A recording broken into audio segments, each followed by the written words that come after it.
Hello and welcome to the HellfireCast, the official HellfireCom's podcast where we spout a bunch of irrelevant, boring shit and hope you enjoy it. Today we'll be featuring a little Mario RPG retrospective, since Mario and Luigi 4 just got announced. Yes, this pleases me greatly. Me too. So we're going to kick things off with the very first Mario RPG, aptly enough, Super Mario RPG. Now, since this was never released in Europe, and the first time we in the UK and the rest of Europe got it was on the Virtual Console, Helldragon, do you want to regale us with tales of your childhood? Well, I wouldn't say it's really much of a childhood, because I grew up with, the Genesis, and even then I didn't have a lot of games for it. It was always just, rental shit we could get, like Delshams, which is another ancient store system back in the day, in the ancient times. But I eventually did play this game, through other means, and, I still really enjoyed it, and I really do agree with a lot of people who say it's a really good game. It was developed by Square Enix. No, back then they were known as Squaresoft, I'm sorry. This was before the taint got in. And, it set precedents that a lot of the Mario RPGs have since set. You can jump around the overworld, there's platforming elements, there's timed hits, which have played a major part in all of the games they're out. And I just kind of introduced the idea of having this overall cohesive Mario story. And I liked how, even though it was developed by Squaresoft, and there was it had traditional turn-based combat, it was more simplified. And there was even a secret Final Fantasy-esque boss. The game still really feels Mario. It's got that feeling that it's sort of different compared to all the other different RPGs, because each one approaches style in its own way in terms of how it feels like Mario. But this one really did feel like a Mario game, and I felt the antagonists were interesting, and the game overall is just pretty fun. Now, like I said, I never got a chance to play this until it came to the Virtual Console, and in the meantime I tried it out via various means. And I guess I must have been spoiled by Paper Mario, because I found it to be a little bit on the dull side. The graphics didn't really do anything for me, and the combat just felt a bit clunky. Well, you have to remember that it was on the Super NES, and at the time, those were some pretty good graphics. Today, yeah, they kind of look muddy. They were sort of going for, that quasi-3D effect, you saw kind of a really inferior version of, Donkey Kong Country graphics, something like that. But at the same time, for the time, they were still pretty impressive, I think. I don't dislike them as much as you do, I think. It's not so much that I dislike the game, it's that I have zero nostalgia for it. Because Squaresoft opted for whatever reason, I don't know, maybe money, that's probably the answer, I think. or maybe lack of want to not release such games as Super Mario RPG, Chrono Trigger here in Europe. Yeah, Chrono Trigger's kind of the same story. I play through it through other means. Well, I did play I borrowed the PS1 port of it, and I did play that, and then I eventually got Chrono Trigger DS. But I understand what you mean. I don't have much of a nostalgic value for a Super Mario RPG either, but I do think it's really well constructed, and it has that great writing and charm that the Mario RPGs have always been known for, and that was another precedent that it set. Most of the Mario RPGs have always felt pleasant and charming to me, and this game really set that up, in my opinion. So I still think it's a very important game, and it's still as good as people say, I believe. It had a few cool characters that even me, obviously with no nostalgic value to it whatsoever, kind of enjoy. I like how it sets up the Mario-Bowser relationship to be something more than just antagonistic. I think Geno is a pretty cool character. Don't know much about him, but it seems everyone wants him in Brawl and so on. Well, we got, people who can fire, bullets from their elbows. That's, shit. I don't know. I think, Frank Miller wrote about some robots that did that once, so that was pretty cool. Yeah, I like Geno, too. Well, he had a cameo, actually, in one of the handheld games, the first one. Yes, he had a cameo, actually, as a little part of a slot game of some kind in Mario & Luigi's Superstar Saga. Indeed, and who knows, maybe Helldragon and I will do a stream of Super Mario RPG, and we'll get through it like that. Next up is one of my favourites of the series, actually, Paper Mario. I really enjoy Paper Mario, too. I don't think I like it as much as you, but I really do think that for an introductory kind of RPG, it's a really good game. And even then, even though it's still really kind of simple, there are some points that can be a bit challenging. And again, it's got that great atmosphere and story and charm to it. And it actually makes Bowser kind of an intimidating antagonist once again, because at this point, he was getting his ass kicked over and over. But then he finds that power, the Star Rod, I think it was called. It's been 4 million eons since I played it. And you have to go on that quest to figure out a way to stop that. And I really liked how it put him back in the spotlight. Since then, he hasn't really assumed much of that role as the main antagonist for the RPGs, which is fine. Because I like having the different choices of enemies that pop up, to serve as the final boss, rather than just Bowser all the time. But I really do like fighting Bowser and trying to figure out a way to get around this new weapon that he has. I thought that was a good setup for this game. Yeah, wasn't it based on Super Mario RPG? Because the actual subtitle that we've omitted for RPG was Legend of the Seven Stars. That's true, and they use stars all the damn time in these RPGs, way more than even I thought of. I mean, I know star is the typical Mario item, but they kind of rely on stars a bit much. They've got this whole galaxy to work with, but they pretty much go with the whole gas giant thing.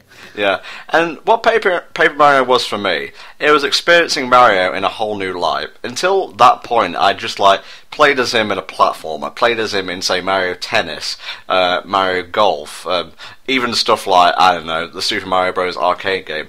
Never before had I been able to, traverse Mario around these massive environments, getting to battles, having to manage different strategies and whatnot, meet up with different partners, communicate with different NPCs, buy items, do side quests. And that was massive for me back in the day, because I wasn't really into RPGs besides Pokemon and the like. And just being able to do that kind of thing with Mario, and have a difficulty level that was actually fair, but also challenging in the later parts of the games, was really gratifying. It's the perfect entry-level RPG. The graphics are charming, the paper look, it's not too overblown, it's just right. The music is great, the dialogue is fucking fantastic, and would only go on to be, better in some of the later games, not all of them, but I digress. And yeah, I love it. But the next game, I think, did it even better, and that would be Paper Mario: The Thousand-Year Door. Now, I can't actually say anything about this game. I haven't played it. I know it's weird. I haven't played some of these games that you people ask me for, but I do sort of intend to play it down the line. I've heard a lot of great things about it. I've heard people regularly put it over Paper Mario in terms of how well it's done, and I dabbled a little bit in demos and things like that. I know basically what happens at this point, but Tom will pretty much have to feel this one, although, again, I do intend to play it down the line. I do like some of the partners over the ones they had in Paper Mario. I always liked in the Paper Mario games where you had enemies that actually had their own little communities, and, you can actually team up with some of them. That was pretty cool, and I think Thousand Year Door had the better selection of those, in my opinion. Definitely. Thousand Year Door, to me, is the perfect sequel, in that it builds on what made the original great, but it does a lot of cool things itself. Like, for example, it added the Super Guard, and what the Super Guard is a battle mechanic where if you press B at the right time when an enemy comes to attack you, you can do damage to them. Because at the time, all you could do, I believe, is just block. You couldn't super block in the original, and just blocking will simply reduce damage. It won't, nullify it completely. And it's just stuff like that added to the depth of the game. Like Helldragon said, a more varied selection of partners. Some of the chapters in the game suffered a bit from backtracking syndrome, and I think you know which one I'm talking about. I'm not entirely sure about that, but I have heard that some of the chapters in Thousand Year Door, the way it's split up overall, it has less of a cohesive feel than the original Paper Mario. And I'm gonna guess the train maybe is what you're talking about? Well, I was actually talking about the one where you go to Twilight Town and you're pretty much on a freaking tutorial for 2 to 3 hours. Oh, yeah, that. Which is kind of funny, because we were doing a stream the other day where we did that, and then one of our moderators started Kingdom Hearts 2 and went straight into another Twilight Town. See, it just keeps looping over and over. It's like recursive tutorial hell, basically. The Chinese have a lot of hells. But yeah, the environments were bigger, the scale was grander, and I think Chapter 3 is probably some of the best Mario RPG experiences ever, and that's the Glitz Pit. Yeah, that's the Glitz Pit. I was trying to remember that. Yeah, and you're going through with, like, the tournaments. I think you get, like, Yoshi at that point. I'm trying to remember. You do, and depending on... It's, like, context sensitive. Depending on how long you take in a certain section, your Yoshi will be one of 5, maybe 6 colours. That's pretty neat. A little bit of replay value there, especially, like...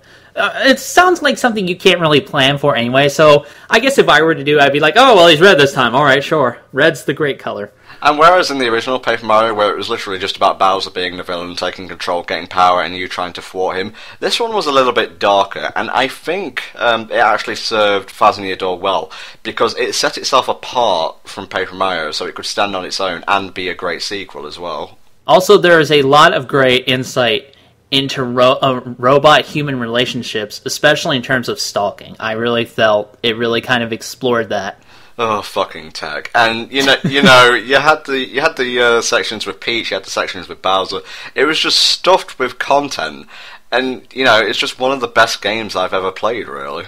Yeah, so for all the hype I hear it gets, I finally got around to playing Ocarina of Time. If they'll ever put this game on like a handheld, I'll get down the line. I doubt it'll happen. But if I ever have an easy way to play it, I'll definitely give it a shot. And now we move on to the moment where the Paper Mario series kind of reaches a point of contention.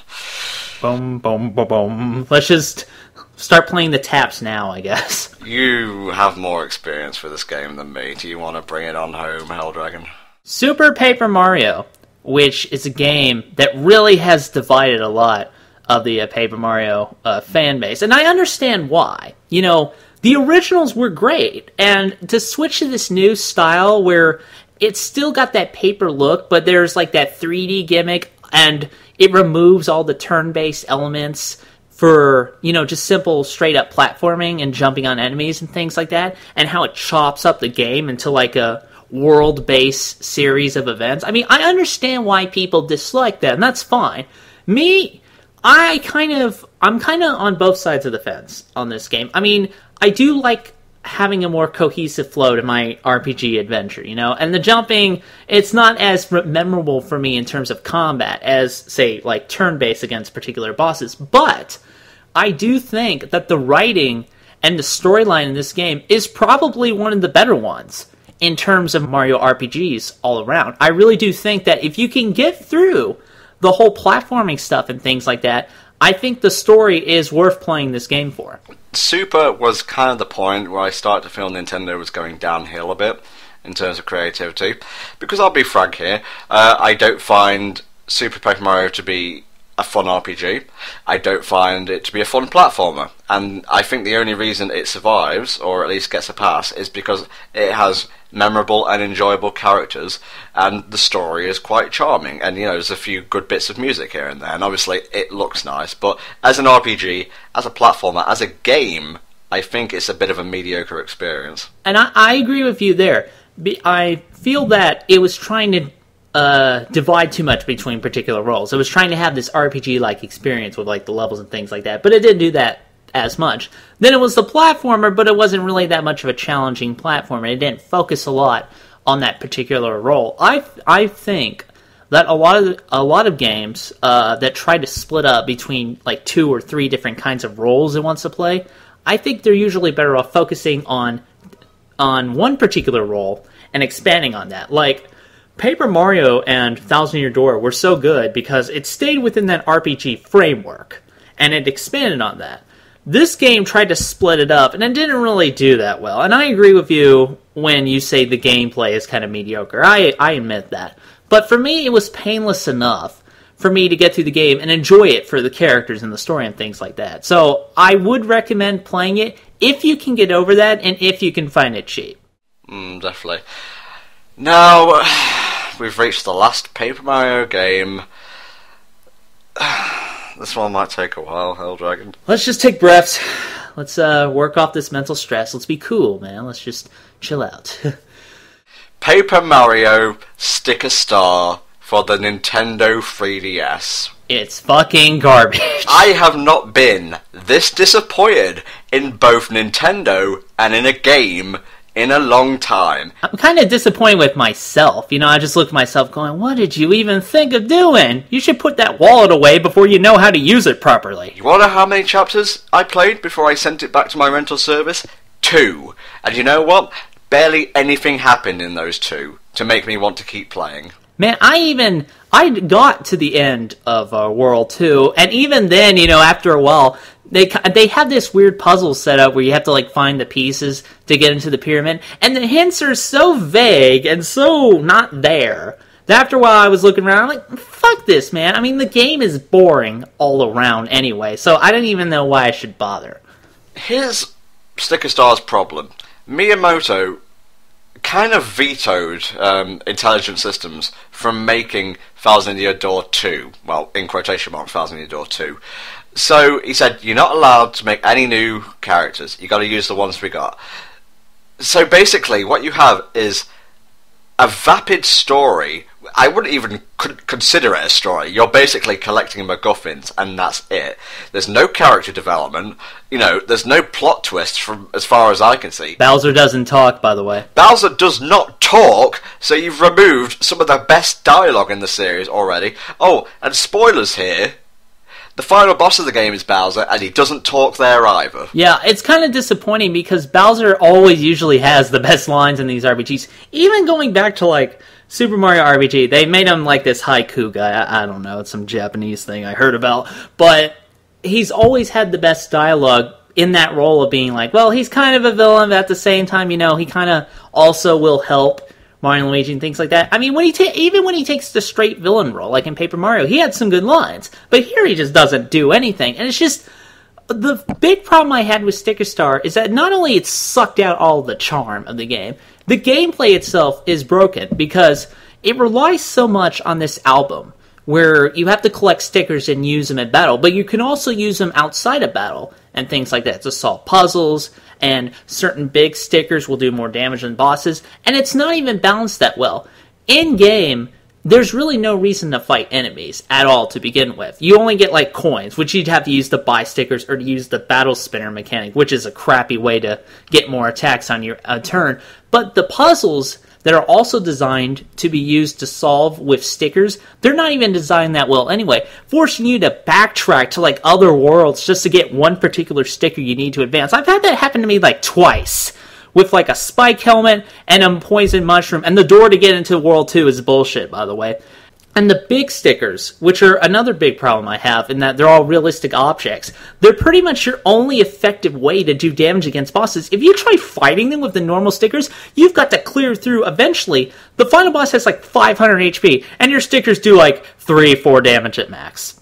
That's it. Even the multi-hit stuff is really weak. It's just, there's just so many bad gameplay decisions, and I can't really go into here at length. I would have to sit down and write this out to tell you why everything in this game just does not work, but the puzzles are badly designed. It doesn't really reward proper exploration in a way. The hints are vague and confusing, and most of the time not there. The Kirsty, your companion for this game, doesn't tell you shit. Oh, well, except one thing that you won't know unless you're hammering the talk button all the time. The battles are boring. The bosses are thrown off. There's no point to fighting. There's no characters really worth speaking of. The writing is okay with some of the Toads, but that's all there is. It's just Toads and Kirsty and Mario, and that's it. It's just so unfun, so uninspired, so derived of all the good things that the past Paper Mario games have had. It's just a complete waste of time, in my opinion. It's so disappointing to have to say, for a game with such a great pedigree as Paper Mario, that I didn't have fun with it. At least in Super Paper Mario, like I just said, whose gameplay I don't find that great, at least the story and characters redeemed it. Here, there's nothing to latch onto. When I get in battles, I'm just doing them for the sake of getting money to buy more stickers. It's like a needless addiction. And the worst part is, if they had the sticker system and kept the regular style of battling, I would enjoy that. That would be an interesting gimmick. But here it's everything to do with stickers. If you do not have stickers, you cannot attack. It's not like in Paper Mario where, say, you've run out of flower points and you can only use the hammer or the shoe functions, or, jump as it's properly called. Just throws a shoe at them. Fuck you! I don't think I found that badge. No, in Sticker Star, if you don't have stickers, you can't do shit. In Pokemon, if they've run out of power points, at least they've got struggle. What kind of RPG is this, which basically says, you're not using our gimmick, therefore you're not playing the game at all?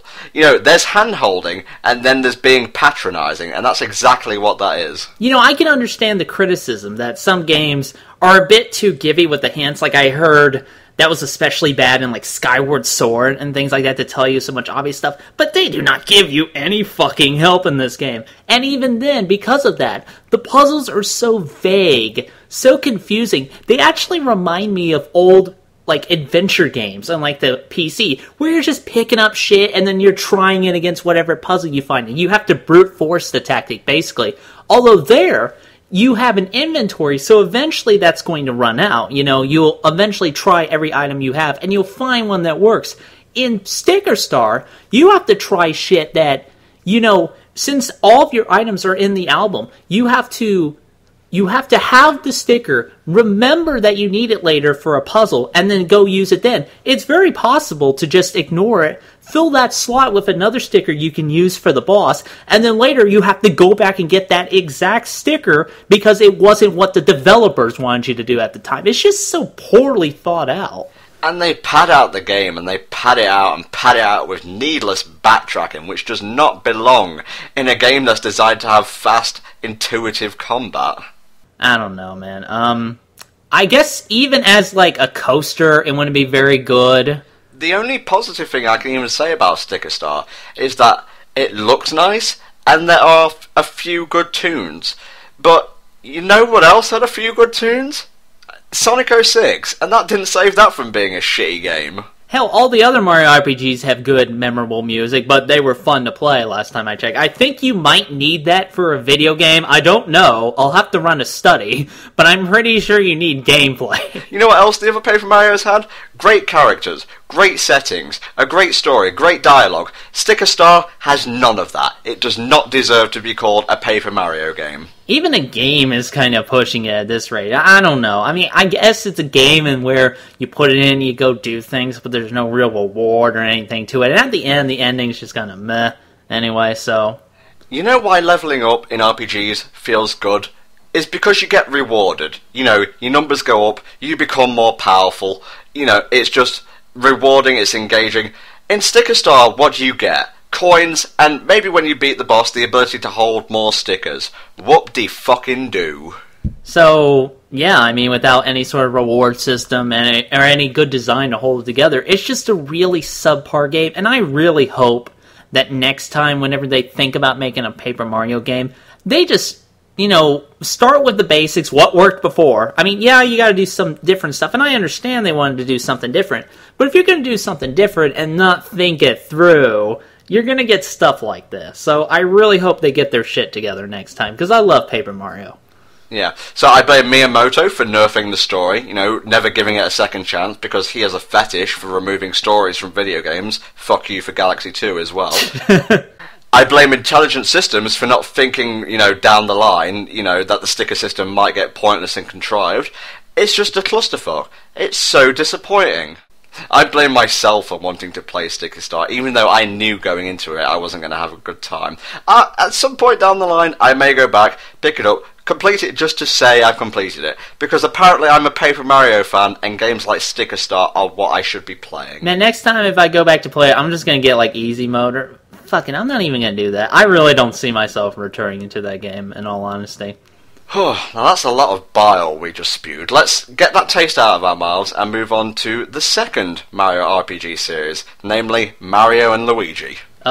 These are my absolute favorite games of all time. My favorite RPGs, my favorite games all around.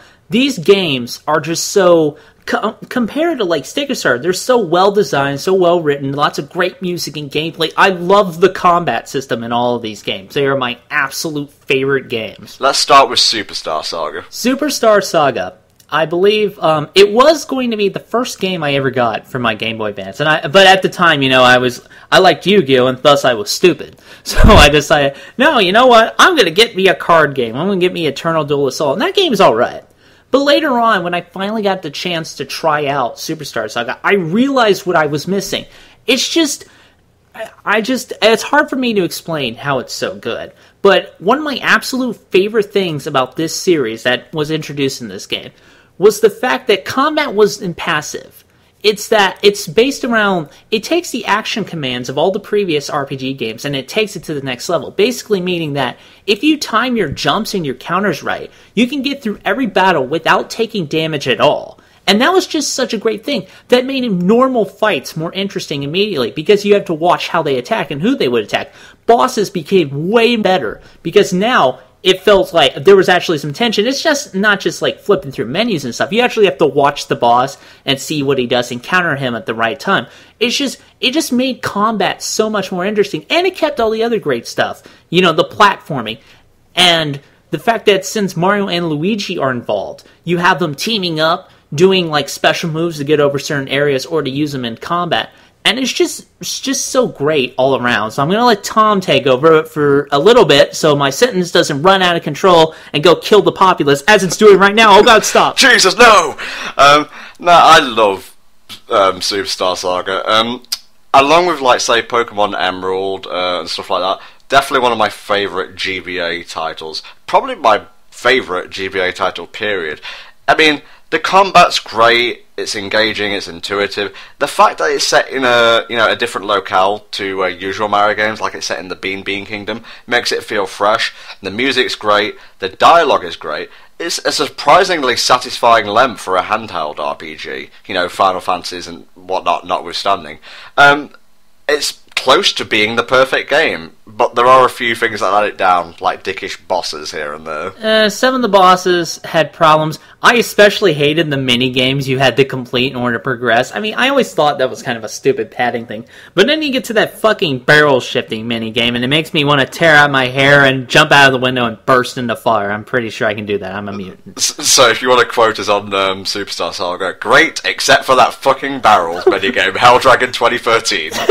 Makes you burst into fire, pretty much. But I mean, and also it introduced a lot of new, interesting final antagonists that they keep doing in each new game. Like Cackletta was a pretty good change from the normal that was Bowser. Fawful was a great. Yes. Yes, Fawful had some of the best dialogue in the game. I mean, you all should know this by now. But I mean, it just did everything so right, and it looked so great, and it played so great, and I just love this game so much. It's practically damn perfect, in my opinion. Now, I want you to remember the hype that you had when the next Mario & Luigi game was announced. You got that hype? You got it in your heart? I think at the time, I read about it mostly in like a magazine, but when I saw it, I was like, oh yes, I'm there. And then it released, and we got Mario & Luigi, Partners in Time. Now, I want to defend the game here. It's not as good as Superstar Saga, and I admit that. It has a lot of problems. The younger versions of Mario and Luigi, that whole baby mechanic, having to manage two parties at once going around in the, areas, having to do adding all the extra steps to attacks with the babies during battle. I understand that was a problem. I also felt that the antagonists, the Shroobs, compared especially to Cackletta and Fawful, they just weren't that interesting. The bosses were kind of whack. Princess Shroob and the other stuff at the end, those took way too long to resolve. And I understand why people don't like it as much, and I agree with it. But I still think it does enough correctly to be a good game. The combat is still good. It still has good music. It still looks interesting in some places. And there are some design elements that do come together. It's not perfect, but I still think it's a good game. I found Partners in Time to be a very dull installment in the Mario & Luigi franchise. I found battles to be monotonous. I found bro items to be stupid and not rewarding in the slightest to pull off. Yeah, bro items were kind of lame in that you basically had to buy them all from the item store and things like that. It didn't really sit right enough with me. Not dissimilar to how Sticker Star manages combat, really. Yeah, you'll notice when it's an economy days battle system, it doesn't really work out that well. Yeah, but I won't say it's the worst game I've ever played, and I've played much worse RPGs, so... Sticker Star. Yeah. Yeah, that kind of go... Yeah, with Sticker Star in mind, Partners in Time kind of looks like a fucking masterpiece, and like I said, it's still a good game. It's not the best entry in the series, but it does enough competently that, you should replay it every once in a while at least. I think it suffers from the same problems that Pokemon Diamonds, Pearl, and Platinum suffer from, in that it's the first installment on a new piece of hardware, and I guess Superstar Saga just got lucky, because, that was damn near perfect, a few minigames aside, but the tone of Partners in Time feels dull, combat feels monotonous, and to be honest, I just didn't really care for it. Well, even then, and a lot of the colors, like you said it was dull, I agree that the color palette, since there was so much purple and green in the game, it just it wasn't as creative and colorful as the original Superstar Saga. So I have to agree with the overall look. It can be a bit muted, especially when you're around the final dungeon. There's so much fucking purple everywhere,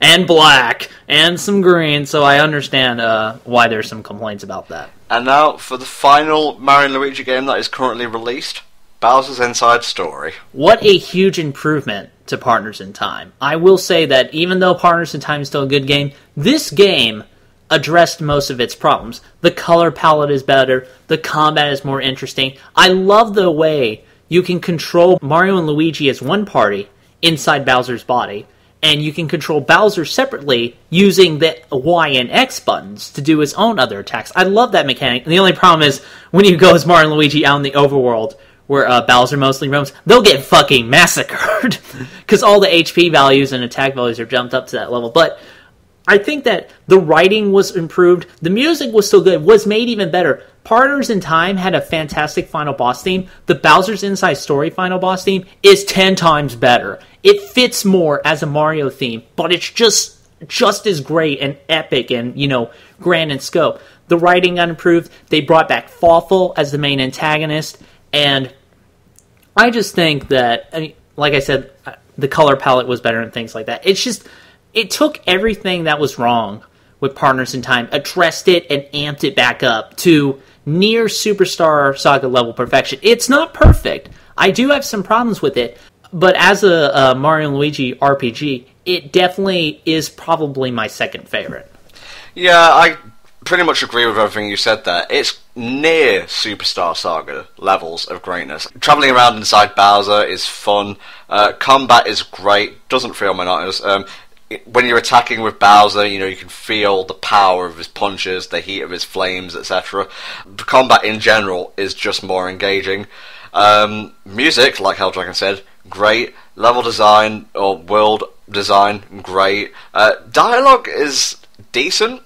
I don't think Fawful needed to be there, and I feel they made him a bit too self-aware. I think they knew they were creating a quotation marks funny character. Yeah, I think Fawful, his lines weren't as good as they were in the Superstar Saga. I mean, he's fucking dead now, like I care. But, yeah. I mean, I'm glad that still he had a chance to come out and to do his thing, but I'm glad, hopefully with the new game, they'll move past the whole Cacletta and Fawful kind of background, things like that, and go on to other villains. But I still think he was a good villain in terms of his writing and his ambitions. And they had a better, I forgot to mention this, in the second game, Partners in Time, the inventory system was a box named Stuffwell, who I hated, and I wanted him to shut his mouth. And in this game, they introduced somebody called Starlo, who is better, but I don't know. I just like the whole... They have a thing in the Mario & Luigi RPGs where Mario and Luigi, they don't have any spoken dialogue, not even text boxes. They just kind of pantomime. They say little images in their word balloons and things like that. But they brought in Starlo to be a translator again, like Stuffwell was, and I don't really know. I never really liked that in the later Mario and Luigi RPGs. She's better than Stuffwell, and then I can kind of tolerate her, but even then she's not my favorite, So basically what we're saying here is Bowser's Inside Story is a massive step up over Partners in Time. I do want to bring up that because of the improved touchscreen functionality, which they didn't have in Partners in Time, Bowser has some interesting, his attacks, he doesn't have bros attacks, he has minion attacks. He can get different minions and he can use them in different ways, and that's great. But the problem is, and I admit this is a personal thing. My biggest problem with Bowser's Inside Story is the giant Bowser fights. And I don't know what the fuck I'm doing wrong. When you're doing the giant Bowser fights, you have to use the touchscreen to direct Bowser's, counters and things like that. First off, they didn't really need that. I think the button shit works fine. Secondly, I can never get it to fucking work. I don't know what I'm doing. I guess I'm not pressing against my touchscreen hard enough to crack it, but I can never counter or breathe flame correctly or anything like that. And those battles are such a pain in the ass. I don't know what I'm doing wrong. But that's really the only problem I have with that game. If that element was gone, Bowser's Inside Story would have been fucking pretty damn near perfect, in my opinion. It's just that one fucking thing that makes me not want to replay that game, Yeah, I think the only thing left to address is, the game that got announced today. Mario and Luigi 4 Dream Team.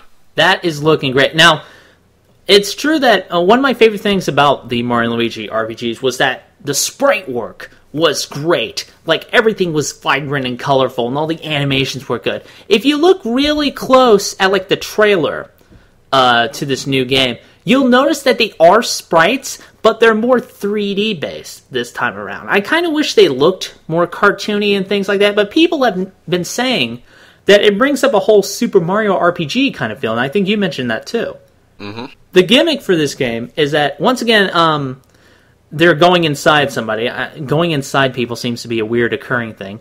But this time, Mario can jump inside Luigi's dreams to, go into the 2D side-scroller sections in there. And Luigi can clone himself, and he can do more amazing things in his dreams to help with the battles in there. But what I really love is that there's also going to be dungeons and stuff on the overworld, which I think we really missed in Bowser's Inside Story. Because Mario and Luigi, to survive, mind you, that most of the time they had to spend their time inside Bowser's body. And I'm really glad that we can go out and we can explore that kind of stuff again. So I'm not really sure what it's going to be like. I'm not sure about the multi-Luigi gimmick, and still I got to see the final graphics look for me to, really judge it. But overall, with Bowser's Inside Story being a huge step up, I'm really positive that they won't break the streak they have going. And I think Dream Team will still be pretty good. Let me start from the beginning. Graphically, yeah, like I said to you earlier on Twitter, it does look a little bit like Super Mario RPG, and to be honest, I kind of dig it. On the bottom screen, you've got an art style reminiscent of the old Mario and Luigi games. Top screen, sprites that kind of look like 3D models, maybe 3D models, but it's kind of blurring the line right now. Overworlds to run about in. Combat does not look like dumbed down from what I've seen, which is great, because, Alpha Dream, for all the mistakes they make, still make games. You know what I mean? They're intelligent. They know what people who play their games want from the games. They're probably more intelligent than intelligent systems. Hey, let's take Miyamoto's advice. I mean, usually that's a good thing to do, but this time it didn't really work. And here's my main gripe, and this is going back to Sticker Star. Paper Mario and the Mario and Luigi games to a certain extent, although the M&L games kind of required a bit more, dexterity, technical finesse, but disregard that for now. The Mario RPG series always struck me as an entry-level series. Anyone could pick up and play them, regardless of, their skill with RPGs. That's how I was able to get into them so easily. This may shock you, Helldragon. Oh god, here we go. But I'm not very good at video games. We have to talk later with violence. But yeah, it was just so easy to pick up. It was easier to get into than Pokemon, for Christ's sake. Because you had Jump, you had Hammer, you didn't have to worry about Mario's EVs. Exactly. You didn't have to use badges, you didn't have to use any of that shit. You could just, do a low-level run if you wanted. It was as deep as you wanted, it was as simple as you wanted. With Sticker Star, they have essentially said, no, you are playing the game my way. There is no choice. There is no, there is no depth to this. There is stickers and nothing but. With Dream Team, it looks like Alpha Dream are sticking to their guns. They haven't dumbed it down for the sake of having an easy story. The concept looks great. I think there's going to be a lot of funny dialogue coming out of being in Luigi's subconscious. Some weird more than others, mind you. Yeah, probably. I mean, the dude has gone to, this is going to be like his second evil mansion now. That's coming out pretty soon. Dark Moon looks fantastic, by the way, just judging by the latest footage. And, yeah, at the end of the day, Sticker Star was a huge misstep, and while I could forgive Super Paper Mario for, like I said, having memorable characters, memorable settings, memorable dialogue, I can't do that for Sticker Star, and I just hope to God they realise the mistake they've made before they go on to the next Paper Mario game, or you can consider Paper Mario pretty much done. I'll do a little bit of basic maths for you now. The Paper Mario series has 4 games. 2 of them are great, 1 is average, and 1 is mediocre. Okay? That's 4. Now, consider the Mario and Luigi series. 2 of them are great, and the middle one is mediocre. That's 2 out of 3 for Mario and Luigi, and 2 out of 4 for Paper Mario. Now, like I said, I'm no mathematician, but if the next Paper Mario game isn't great, and the next Mario and Luigi one is, I think we'll have a new superior RPG series in the Mario franchise. Man, I like how you think that Mario and Luigi RPG hasn't been superior anyway. It's always been the better of the series. I like Paper Mario, but come on, man. I love me some Mario and Luigi RPGs. Yeah, Paper Mario was always the more standard RPG. I didn't want to say it didn't take any risks, but it was what it was, and it was simply an RPG. Mario and Luigi RPG, Superstar Saga and the like, seems a bit more daring, with the active battles, the comedy seemed to flow a lot faster, especially with 4-4, and I can see what you mean, but I love both, and I just hope to God it gets back on track, because I don't want to lose another series, I really don't. Yeah, I agree. Get Paper Mario back on track, and I hope Dream Team is great, and then we'll have 2 solid Mario RPGs, depending on how you feel, and then everything will be tits and beer. Tits and beer, indeed. And on that note, we're going to end this installment of the HellfireCast. No Q&A this week, since we decided to just chill and do it offline for once. So I hope you enjoyed our irrelevant bitching, and we'll see you all next time for another installment of the HellfireCast. See you then. See you then.